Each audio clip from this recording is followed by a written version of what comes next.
हिवाळ्यात थंडी वाढली की पालकांची एक मोठी तक्रार कायम ऐकू येते. ती म्हणजे बाळ ब्लँकेट ठेवतच नाही. आणि मग पालक उगाच जबरदस्ती स्वेटर घाल, त्यांना ब्लँकेटमध्ये पॅक कर, असं काहीतरी करत बसतात. पण थंडीच्या कडाक्यातही बाळ चादर झटकून दूर का करत असेल, याचा कधी विचार केलाय का? तर यामागे बाळांच्या शरीरातील ब्राऊन फॅट नावाचे विशेष फॅट कारणीभूत असल्याचं तज्ज्ञांचं म्हणणं. प्रौढांच्या शरीरात व्हाईट फॅट जास्त प्रमाणात आढळतं, जे ऊर्जा साठवण्याचं काम करतं. मात्र लहान मुलांच्या शरीरात ब्राऊन फॅट अधिक असतं आणि हे फॅट शरीर गरम ठेवण्यासाठी उष्णता निर्माण करतं. थंडी पडताच ब्राऊन फॅट तात्काळ सक्रिय होऊन शरीराला गरजेनुसार उबदार ठेवण्याचं काम करतं. त्यामुळे लहान मुलांना थंडीचा त्रास मोठ्यांइतका जाणवत नाही. मोठ्यांमध्ये थंडी लागली की शरीर थरथरतं, त्यांना उष्णतेची गरज भासते, त्यानुसार उष्णता निर्माण होते.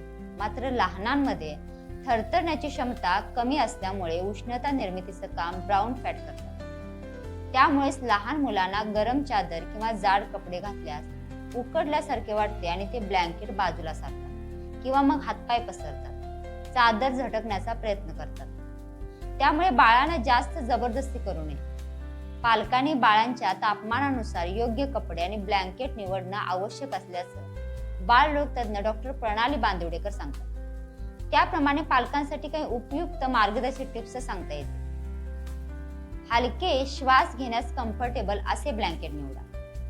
खोलीचे तापमान संतुलित ठेवा. खूप गरम किंवा खूप थंड होऊ देऊ नका. बाळाच्या मान व पाठीला हात लावून ऊब तपासा.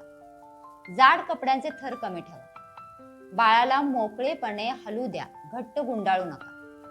ब्लँकेट फक्त कमरेपर्यंत हलक्या हाताने टक्किन करा. वरील बाबी लक्षात घेतला तर लहान मुलांना थंडीत कशा प्रकारे सांभाळावं याचं उत्तर आपल्याला मिळून जाईल. अशाच आरोग्यविषयी उपयुक्त टिप्स, तज्ज्ञांचा सल्ला आणि माहितीसाठी आमचे शाश्वत स्वास्थ्य चॅनल सबस्क्राईब करा. धन्यवाद.